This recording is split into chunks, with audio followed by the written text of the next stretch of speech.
मनमत करन दा, गुरु दी हुक्म तो उल्ट चली जाण दा, बस इस तरह का व्यवहार असी बना लिया। असी दूजिਆਂ ਨੂੰ नीवा विखाउण वास्ते ही बहुता धर्म कर्म करते हैं। ये सोच बड़ी माड़ी है।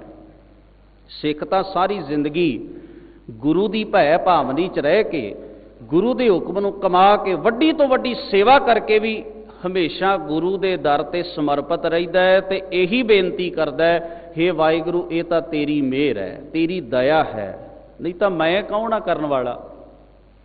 गुरु अर्जन साहब ने सानू सिखाई है ना ऐसी बेनती, तरस पया मेहरामत होई, ये तेरा तरस है, तेरी मेहर है। तो ये लफज वरते ने ना उस शब्द दे विच, तेरा कीता जातो नाही मैनू जोग कीतो ही। मैं लायक नहीं, मैं जोग नहीं, तू जोग कीता है, तू इस लायक बनाया है। ये तेरी कृपा तेरी मेहर है कि तू मेरे कोलों ये सेवा ये कारज जो भी है करवा रहा है। ये तो तेरी मेहर के उत्ते टिकिया होया है सारा कुछ, तेरी बख्शिश के उत्ते टिकी हुई कि सिख अज इस रूप में गुरु की बख्शिश नूं जींदा नहीं जींदा। असीं तो वड्डे वड्डे इश्तिहार ला दिंदे हैं कि वेखो असीं की कीता है, असीं तो कंधां भर दिंदे हैं, दान कीता है, पुण्य कीता है, असीं सेवा कीती है। सिरोपा ना मिले तो साडे मन नूं चैन नहीं आउंदा। वड्डी भरे संगत दे विच ना अनाउंस ना होवे साडा भी बड़ा सेवादार है तो असीं अगली बार सेवा करन लई बौड़दे ही नहीं कि जे साडा नां नहीं सी लैणा तो असीं सेवा काहनूं करनी है। ऐसा माहौल साडे च पैदा हो गया। गुरु के प्यार वालिओ ये माहौल हौमे नूं ताकत दिंदा है, हौमे नूं घटाउंदा नहीं। सिख ने तो बाणी पढ़नी है, धन पिरका एक ही संग वासा विच हौमे भीत करारी। सिख नूं ते समझ आउंदी है गुरु की पावन बाणी दे विचों, हौमै जाई तां कंत समाई, आप गवाईए तां शो पाईए अवर कैसी चतुराई। हजूर की पावन बाणी चो जीवन असी सीखना है कि गुरु साहब सानू किहो जिहा मार्ग दस रहे ने सचियारे होण दा। खैर मैं बेनती कर रहा सा कि उस समय दे विच सिख नूं गुरु दे नाल जुड़न दी जांच बड़ी सी, क्योंकि ये दात उन्होंने घरेलू तौर पर परिवार विचों मिलती, माँ कोलों मिलती, भावें अनपढ़ता बहुत हुंदी सी पर इन्ना क ज्ञान बाणी ते गुरु की भै भावनी विच रहण दा माता कोलों मिल जांदा, पिता कोलों मिल जांदा, अपने आले दुआले दे गुर भाइयों कोलों मिल जांदा। अज इस चीज़ की सब तो वड्डी घाट है कि ये माहौल अज जिहड़ा ना तां गुर सिख अखवाउण वाले परिवारां च बहुतिआं च रह गया। मैं सारियां दी गल नहीं करांगा क्योंकि गुरुदेव जी की पावन बख्शिश के पात्र बड़े ऐसे परिवार ऐसे लोग भी हैं जिहड़े सतगुरु जी की पावन बाणी नूं जींदे ने, पर उन्हां दी गिणती घट है, थोड़ी है। जिस ढंग नाल असीं सिख होण दा दावा करते हैं, सिख परिवार होण दा दावा करते हैं, उस ढंग नाल साडे विच वो चीज़ नहीं कि असीं सही अर्थां विच गुरु की भै भावनी विच जी सकीए।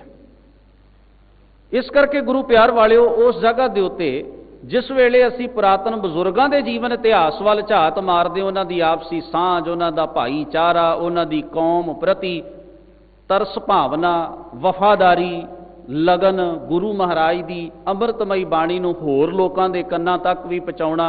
अज सिख जिहड़े ने बहुते अमीर सिखां की मैं जरूर गल करां कि वो वड्डे वड्डे लंगर ला सकते हैं, सड़कों के उत्ते जबरदस्ती रोटी खुआ सकते हैं, पर गुरु ग्रंथ साहब महाराज जी की पावन बाणी के प्रचार वास्ते अगे नहीं आउणगे। ये साडी सब तो वड्डी कमी है। किसी गरीब सिख की पाटी हुई दस्तार वेख के उन्हां च तरस नहीं आएगा कि इहनूं सोहनी दस्तार लैके दे दईए, साडा गुर भाई है, दस्तार धारी है, दस्तार इहदे कोल चंगी है नहीं। बस वो रजा पेट पूर्ति तक सीमित हो गई सेवा भी असी जबरदस्ती भोजन ते छका रहे हैं, पानी ते पिया रहे हैं मिठा ठंडा गर्मी के दिनों में, पर किसी सिख दे पाटे हुए कपड़े, किसी की अनपढ़ता, किसी का रोग, किसी का दुख, किसी का टुटा घर, किसी की होर मुश्किल, इस चीज़ नूं असीं अजे तक सेवा के रूप में ग्रहण नहीं कर रहे, जिस करके असीं थोड़े पछड़े होए हैं। इन्नी सेवा करने के बावजूद, इन्ना धन खर्चण के बावजूद भी असी उहो जिहा विकास नहीं कर सके अपनी कौम के लैवल का जिहो जिहा सानू करना चाहिए सी। कमी है कि असी केवल गिणती मिणती के कामां तक सीमित हो गए, बाकी कामां वल भी सानू ध्यान देण दी बहुत जरूरत है। सतगुरु सच्चे पातशाह जी हजूर गुरु नानक महाराज ने एक ऐसा परिवार पैदा कर लिया जिस परिवार विच हर एक दी रसाई समाई हो सकती है, जिथे भेदभाव की गल ही कोई नहीं, जिथे ब्राह्मण ते शूद्र इकट्ठे ने, अमीर ते गरीब इकट्ठे ने, ना धर्मां ना जातां ना वहमां ना भरमां ना कर्म कांडां दा कोई शोर है, उथे बस सहज दा मार्ग है, भाईचारक साझ है, आपसी तालमेल है। और ऐसा जीवन जिहड़ा है सत संगत रूप विच हजूर ने सारियां नूं बख्शिश कीता कि धड़ा धड़ लोग जिहड़े सन गुरु नानक महाराज दे मगर तुरदे गए, एक वड्डा काफला बनदा गया। ये गुरु साहब जी की बख्शिश का नतीजा सी भी उन्होंने वंडे हुए समाज नूं इवें जोड़ लिया। मैनूं एक इतिहास की घटना याद आ रही है, जिस वेले पिशावर दे विच महाराजा रणजीत सिंह की मुहिम चल रही सी। एक सरदार जय सिंह अटारी वाला किसी समय महाराजा रणजीत सिंह दे नाल उहदा मतभेद हो गया, तो वह महाराजे की नौकरी छड्ड के ਉਹਦੇ ਨਾਲੋਂ संबंध तोड़ के ते काबुल दे हाकम दे पास बादशाह दे पास जा नौकर होया अपने साथियों समेत। पिशावर दे एक इलाके दे विच लड़ाई चल रही सी। जय सिंह अटारी वाला काबुल दे विच शाही दरबार विच बैठा होया सी एक कुर्सी दे उत्ते।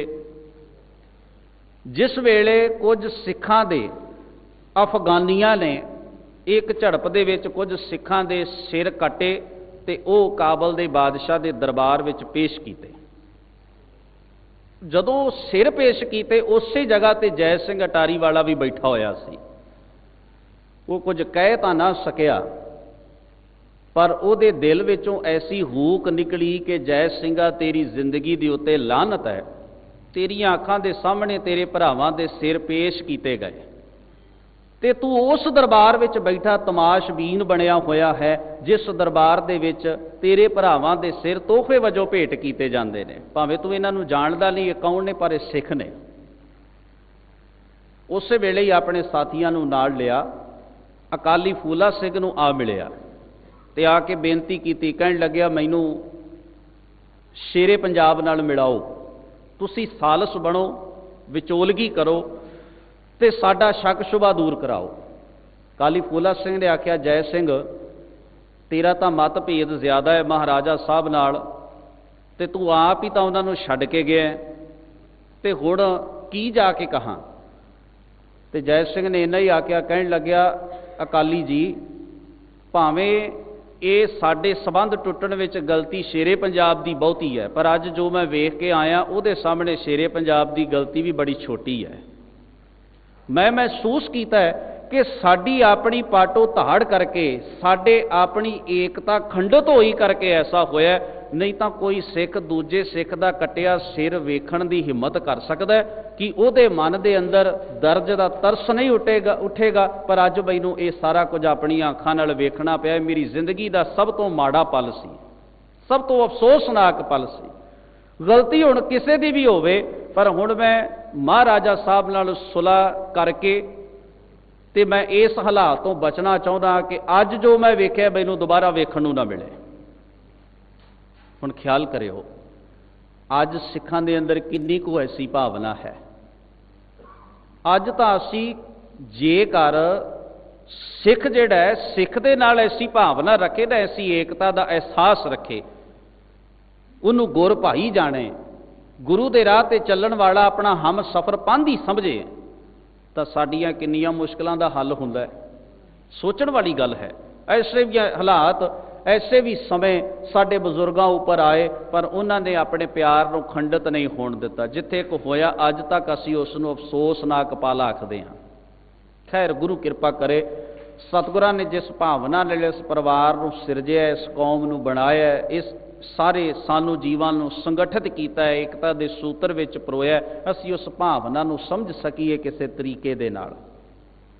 हजूर ने पावन बाणी दे विच जिक्र कीता, कहण लगे कुटुंब तू जे देखदा। परिवार का अर्थ है साडे ज्ञान इंद्रे। ये जो विकारां विच लगे हुए ज्ञान इंद्रे ने, जिन्हां दे आखे लग के नैनो नींद पर दृष्ट विकार, श्रवण सोए सुन निंद विचार, रसना सोई लोभ मीठै साध, मन सोया माया बिस्माद। ये जो ज्ञान इंद्रे विकारां च लगे ने, जिहड़ा तेरा परिवार है, जिन्हां दे मुताबक तू चल रहा है, विकारी ज्ञान इंद्रियां दे मुताबक तेरा जीवन चल रहा है, चले ना ही तेरे नाले, इन्हां दा साथ तैनूं मंजिल ते नहीं लिजा सकेगा। इन्हां दा साथ तैनूं उस रुतबे तक नहीं खड़ सकेगा जितों तक धर्म मनुख नूं लिजाना चाहुंदा है, जितों तक गुरमुख बनने का सवाल है, जितों तक सचियारा पुरख बनने का सवाल है। जे तेरे इंद्रे विकारां विच जुड़े रहे तो यह पैंडा तय नहीं हो सकना, ये मंजिल मिल नहीं सकनी। ये कुटुंब तू जे देखदा, चलै नाही तेरा नाले, साथ तेरा चलै नाही, तिस नाल क्यों चित लाइयै। ऐसा कम मूले ना कीचै, जित अंत पछोताइयै। सतगुरु का उपदेश सुन तू होवै तेरा नाले, कहे नानक मन प्यारे तू सदा सच संभाले। किते हजूर बाणी विच कहिंदे ने, सिमरों सिमर सिमर सुख पावों, सास सास संभाले। हर साह नाल उहदी संभाल कर।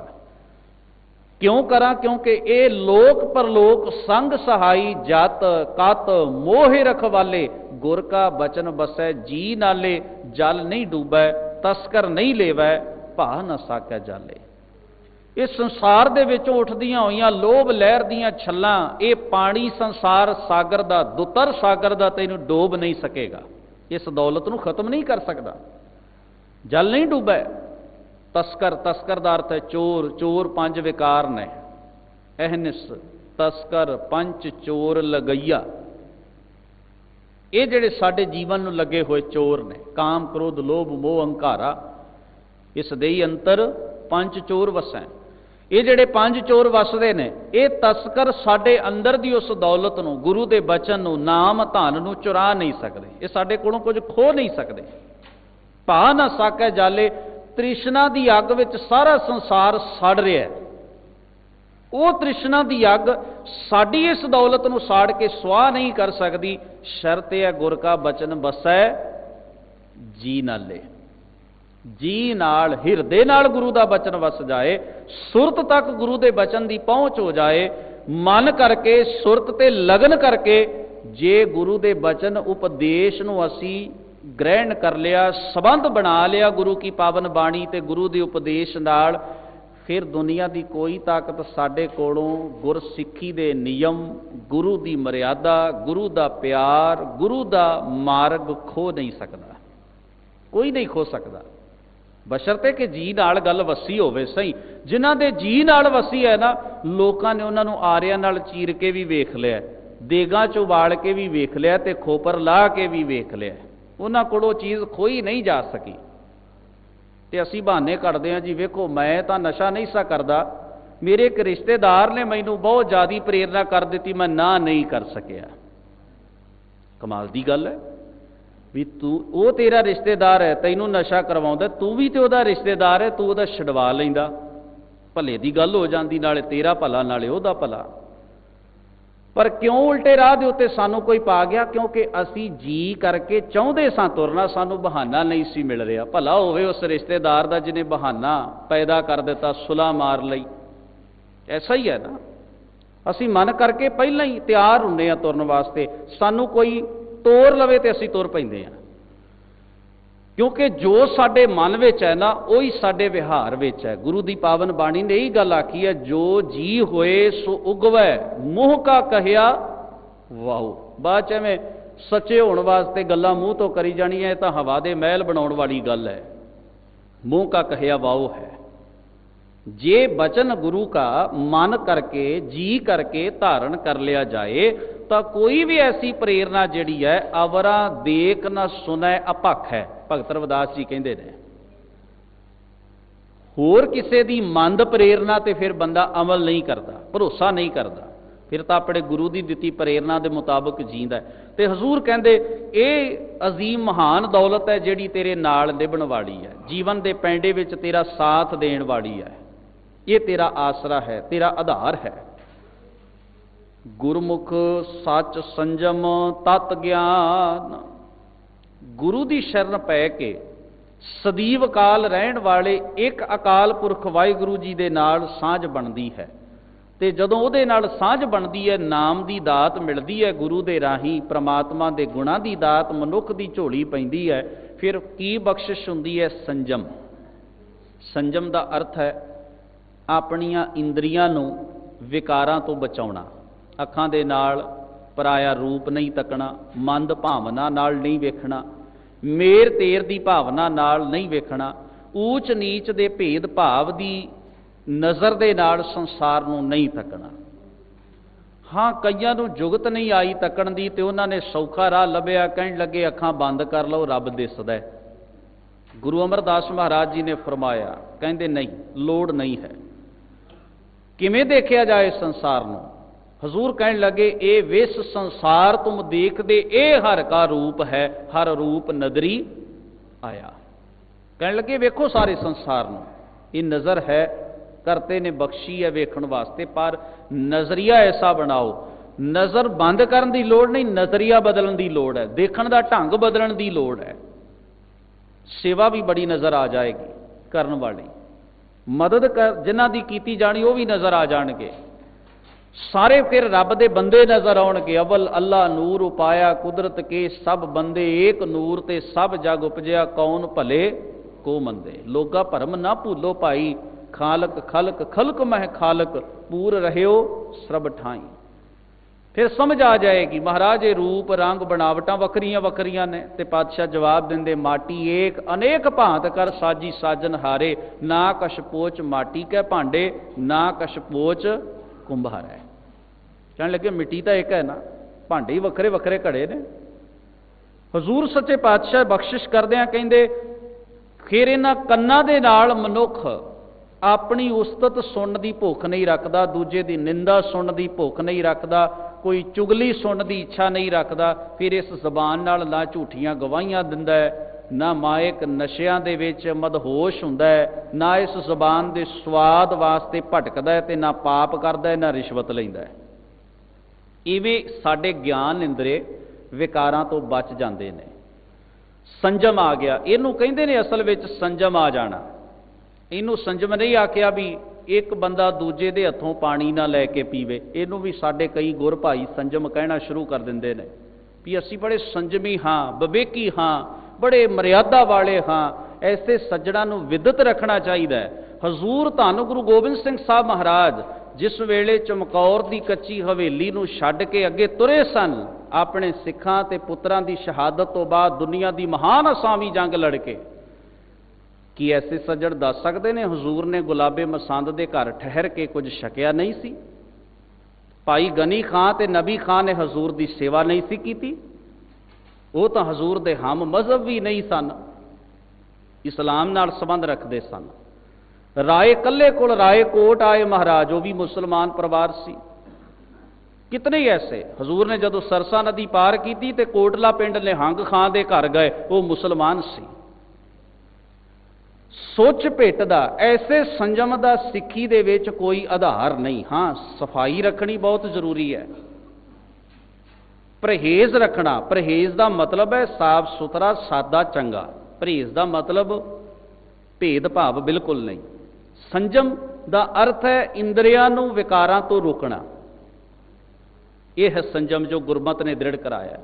पर असी कई बार सिख ही सिख नाल भेदभाव भी सिख प्रसाद दे रहा है तो दूजा सिख लै नहीं रहा, कारण उहदे पिछे कोई होर नहीं। जे कारण यह है कि मैं उच्चा मैं किसी हथों खा नहीं सकता, तो मुआफ करना मजबूरी वस सिख बन गए हैं, पर दिमाग विच तां उही वंड भेदभाव बैठा ही होया है ना। गल तां अंदर नूं बदलण दी भी है, ये तो फिर भेदभाव हो गया। फिर भाईचारा कित्थों लभांगे? सिख दा सिख नाल स्नेह कित्थों लभांगे? बड़ा औखा है। गुरु के प्यार वाले संजम का अर्थ है अपने इंद्रियां नूं विकारां वल्लों रोक लेना। हजूर कहंदे तत ज्ञान, तत का अर्थ है मूल, ज्ञान का अर्थ है वाहिगुरू की सूझ। अकाल पुरख वाहिगुरू की सूझ समझ विवेक बुद्ध मन विच ही जीवन विच पैदा हो गई। गुरु की शरण पै के ये मूल तत्त है कि वाहिगुरू की समझ आ गई गुरु नाल जुड़ के। गुरमुख साचे लगे ध्यान, गुरु की शरण पै के। ध्यान का अर्थ है सुरत का टिकाओ। सुरत जिथे टिका दे विच आउंदी है। लगन, ध्यान का अर्थ है लगन, ध्यान का अर्थ है सुरत का टिकाओ हो जाना, केंद्रित हो जाना, एकाग्रता बन जानी। गुरु की शरण पै के ही सुरत का टिकाओ बनता है, मन की एकाग्रता बनती है, जीवन की लगन बनती है वाहिगुरू के गुणा वाले पासे, परमेश्वर की बख्शिश नाम वाले पासे। फिर सुरत का लगन का वहाव बनया रहिंदा है। फिर साडी लगन विच भंग नहीं पैंदा, साडी सुरत फिर खंडित नहीं होंदी। और गुरु साहब जी बाणी दे विच इसे नूं कह रहे हैं ना, सावधान एकाग्र चीत, बड़ा सावधान होना। एकाग्र का अर्थ है दुबदा ना रहे तो एकाग्रता है। दो भाव मन विच ने तो एकाग्रता नहीं बन सकती। एकाग्रता का अर्थ है दुबदा का त्याग कर देना। हजूर आखदे सावधान एकाग्र चीत, चित एकाग्र हो जाए, एक पासे जुड़ जाए तो सावधानता, आसे पासे वालों सुचेत रहना। सावधान का अर्थ है सुचेत रहना, चेतन रहना। आलस, दरिद्र, ढलियाई, अज्ञानता, ये अवगण जीवन दे कढ़ देने, इनू महाराज ने आख्या सावधान होना। हजूर जी कहते हैं गुरमुख जात पत सच सोए। गुरु दे राह ते चल के, गुरु दे सन्मुख हो के, जात पत, पत का अर्थ है इज्जत, जात का अर्थ है जो संसारक तौर के उत्ते संसार के जीवां ने, कुछ स्वार्थी तत्तां ने मनुख नूं मनुख नालों ऊच नीच की भावना विच वंड दिता। उच्चियां नीवियां जातां दा, वर्णां दा इत्यादि ये जिहड़ा सिलसिला पैदा कर दिता। गुरु ग्रंथ साहब जी की पावन बाणी ने आख्या जदों गुरु के दर ते झुक गए, गुरु की गुरमत नूं समर्पित हो गए, हमरी जात पात गुर सतगुर हम वेचियो सिर गुर के। मेरी जात भी मेरा गुरु है, मेरी पत भी मेरा गुरु है, मेरा हर एक जीवन का आधार आसरा गुरु है। हुण मेरी कोई जात नहीं रही, मेरी जात है गुरु नाल जुड़ना। मेरी पत भी हुण गुरु के हथ विच है। हमारी जात पात गुर सतगुर हम वेचियो सिर गुर के, क्योंकि मैं अपना आपा गुरु नूं समर्पित कर दिता है। हर हर अर्थ शरीर हम बेचिया, पूरे गुर कै आगै। हजूर कहते गुरु की शरण पै के समझ आ जाती है कि प्रभु का नाम ही असल विच जात, उच्ची जात है। महाराज ने बाणी च आख्या, आप सोदर का पाठ करते हैं, पढ़ते हैं, खसम विसारें ते कम जात। नीवी जात वाले कौन ने? जिन्हां ने रब विसारिया। होर कोई नीवी जात नहीं संसार दे अंदर। नीवी जात है नीवे काम करने, माड़ा किरदार होना, ये नीच होना है। गुरु साहब ने किसी नूं जन्म सिद्ध नीच नहीं आख्या। ये संसार के लोगों के बनाए हुए अपने ही वंड विहार ने। गुरु ने हर एक प्राणी मात्र को बराबर समझे, पर आख्या मनुख अपने मंदे कर्मा करके, भैड़ा विहार करके, अवगुणा करके, बदी करके, इन्हां चीज़ां करके नीच बनता है, तो चंगे विहार, धर्म, नेकी, दया, परोपकार इन्हां करके उच्चा बनता है। उच्चे होना भी मनुख के हथ विच है, नीच होना भी मनुख के हथ विच है। हजूर आखदे ने खसम विसारें ते कमजात। वो नीवे ने जिन्हां ने खसम नूं, वाहिगुरू नूं, परमेश्वर नूं भुला दिता है, जिहड़े रब दे हुक्म तो टुट गए ने, जिहड़े धर्म तो विहूणे ने, नीच मंदे कर्म करते हैं, वो नीच ने। होर कोई नीच नहीं संसार दे विच। इस करके गुरमत ने ना ब्राह्मण ते शूदर दे वंड नूं मन्निया, ना मोमन ते काफर दे भेद नूं मन्निया। इह तां हर प्राणी मात्र नूं इक्को जिहा बराबर दा रुतबा दिता गया गुरमत वालों। मैं गुरमत की गल कर रहा, गुरमत के सिद्धांत वालों बराबर का रुतबा है। हाँ, मेरे वर्गे बंदे बहुत कुछ करते हैं अपनी हौमे नाल, पर असी बंदियां वाल नहीं, असी गुरु के सिद्धांत वाल वेखना है कि गुरु की आखदा है कि गुरु की नज़र में सारे जीव बराबर ने, तो सब ठीक है। हजूर कह रहे ने गुरमुख अंतर सखाई प्रभ होए। गुरु की शरण पैण नाल अंतर दा अर्थ है अंदर आ वसदा है। प्रभु का नाम हिरदे विच वस जाता है, तो मनुख महसूस करता है कि प्रभु मेरा सखाई है, साथी है, सहाई है, जीवन के राह के उत्ते हर वेले मेरे नाल है, हर वक्त मेरे नाल है। अंतर बाहर हर प्रभ एको, मिल हर जन मंगल गाए। फिर भरम दूर हो जाता है ना भी रब किधर है। फिर ना बंदा चढ़दे नूं सलामा करे, ना लहिंदे नूं सलामा करे, ना दखण नूं प्रणाम करे। फिर तो जिथे हो उथे ही रब है, बशरते कि सानू एहसास होवे इस गल दा। फिर मेज दे थल्लों दी रिश्वत नहीं ना लई जानी। जे इस तरह की भावना बंदे दे अंदर आ गई तो औखा हो जाना है थोड़ा जिहा। फिर बंदे ने नहीं सोचना। देखो कितना मनुख दे अंदर कठोरता है। ये सोचता है, रिश्वत वाला बंदा ये सोचता है ना भी मेरे घर विच एसी नहीं है तो पैसे पूरे कर लवां, फिर घर विच एसी भी लवाउणा है। पर वो ये नहीं सोचता भी जिहदे कोलों रिश्वत लै रहा है पता नहीं बेचारा रिक्शे का किराया भी दे के आया है कि नहीं आया। गर्मी च बेहाल हुंदा ते हाया आदमी अपना काम करवाउण पहुँच गया, पर सानू की लगे। सानू तो अपने एसी की चिंता, यदी गर्मी की चिंता तो है ही नहीं। सानू तो अपने 36 प्रकार के पकवाना की चिंता है। ये रजिया कि भुखा है, ये साडा की संबंध है। ਇਹਦਾ घर चंगा है कि नहीं चंगा, सानू तो अपनी चिंता है। ये तुर के आया है कि किसी साधन ते आया, सानू तो अपनी चिंता भी साडी गड्डी का मॉडल थोड़ा हुण वड्डा होना चाहिए समय के हिसाब नाल। इतों फैलदा है पाप, रिश्वत। गुरु के प्यार वालिओ, हजूर ने आख्या वो किसी का बुरा लोच ही नहीं सकता जिसने ये गल नूं महसूस कर लिया। पर जानन की गल है कि रब वाहिगुरू केवल कूकण का विषय नहीं है, जीवन का विषय है, महसूस करने का विषय है, एहसास करने का विषय है। सतगुरु जी इसे करके आखते ने वो प्रभु मेरा सखाई है, साथी है, सहाई। जदों मैं उहदे भै विच प्यार विच जीना, फिर मेरे हथ किसी कोलों कुछ खो नहीं सकते। मेरा साथी है ना, मैनू रोक लैंदा है, उहदा एहसास, उहदा प्यार मैनू रोकदा है। ख्याल करियो, माता पिता साडे सामने ने, असी उच्ची आवाज़ विच गल नहीं करते, बड़ा वड्डा गुण है। वो साडे तो दूर ने, असी कल्ले बैठे हाँ तां भी साडा मन नहीं करता कि असी उन्हां नूं गालां कढीए। भला क्यों? क्योंकि साडे मन च अदब है, साडे मन विच सत्कार है। अगर कोई भी गलत आखे ना साडे बजुर्गों बारे साडे सामने, असी बर्दाश्त नहीं करते। क्यों भला? भला वो किहड़े सानूं वेख रहे ने, वो किहड़े साडे कोल ने, ना ही असी उन्हां नूं वेख रहे हैं। वो तो हज़ारां मील दूर हो सकते हैं, पर नहीं, उन्हां दा अदब, एहसास, प्यार साडे मन विच ऐसा वसिया, असी सुनना पसंद नहीं करते। बस ऐसा अदब, ऐसा सत्कार गुरु का भी मन विच वस जाए, रब का भी मन विच वस जाए, तो जीवन का कितना भला हुंदा है। हजूर जी आखदे ने, गुरमुख जिसनों आप करे सो होए। पर गुरु की शरण पैना मनुख की चतुराई दे वस नहीं। ये वाहिगुरू आप बख्शिश करे तो गुरु की शरण पिया जा सकता है। ये उहदी बख्शिश ते उहदी किरपा है। गुरमुख आप वडाई देवै सोए।